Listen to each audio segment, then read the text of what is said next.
Bonjour, aujourd'hui on va traiter un dossier qui touche beaucoup d'entre vous et aussi moi. Cette sensation de ramer à contre-courant. Vous travaillez dur, vous avez la compétence, vous faites les efforts et pourtant votre compte en banque ou vos projets stagnent. On va pas parler de chance, on va parler de structure. Pourquoi l'énergie de l'abondance ne circule pas dans votre système actuel ? J'ai tiré aujourd'hui 5 cartes pour diagnostiquer ce blocage technique et on analyse ça tout de suite. Donc, d'abord, on me parle d'indécision, de surplace,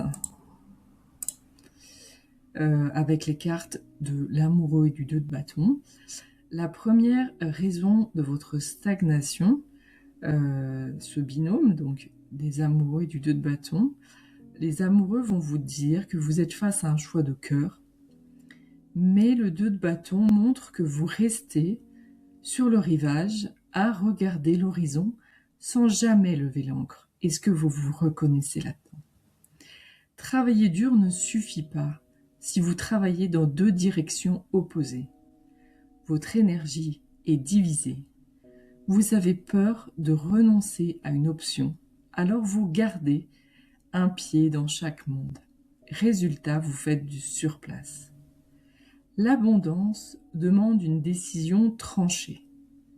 Le 2 de bâton vous demande justement de choisir votre stratégie et de vous y tenir, même si cela vous fait peur. Je sais pas vous, mais moi ça me parle horriblement. La transition, ça va être de quitter les eaux troubles avec le 6 d'épée. Cette troisième carte, c'est une carte de mouvement, mais c'est un mouvement de transition. Elle indique que pour atteindre cette abondance, vous allez devoir accepter de quitter un rivage qui est connu pour vous. Peut-être une vieille manière de travailler, un contrat qui ne vous correspond plus, ou une peur du manque hérité de votre passé. L'abondance stagne parce que vous essayez de construire du neuf avec des outils obsolètes. Ce 6 d'épée vous dit justement, mais laisse tes vieux bagages derrière toi. Accepte le passage à vide.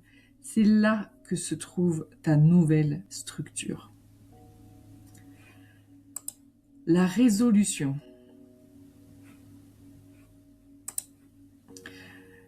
Réparer cette fuite énergétique.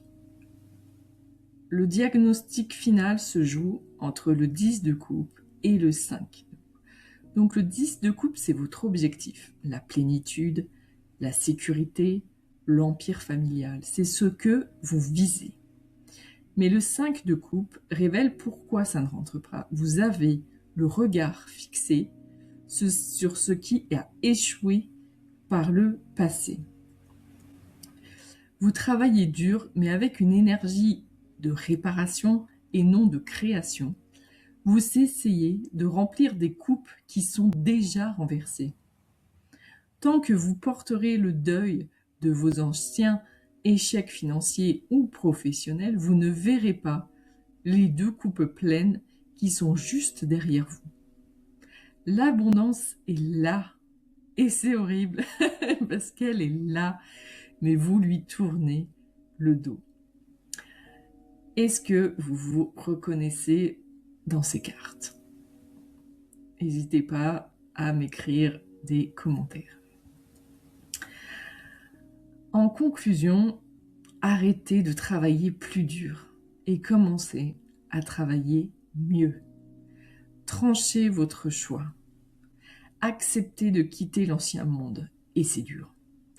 Regardez ce qui est déjà là, au lieu de pleurer sur vos pertes.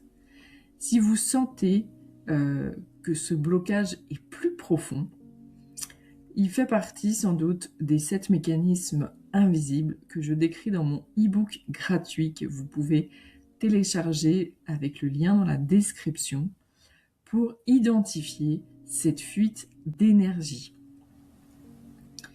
On se retrouve très vite pour un nouveau message. J'espère en tout cas que ça vous a plu et que ça vous a apporté des déclics. Et je vous dis à bientôt.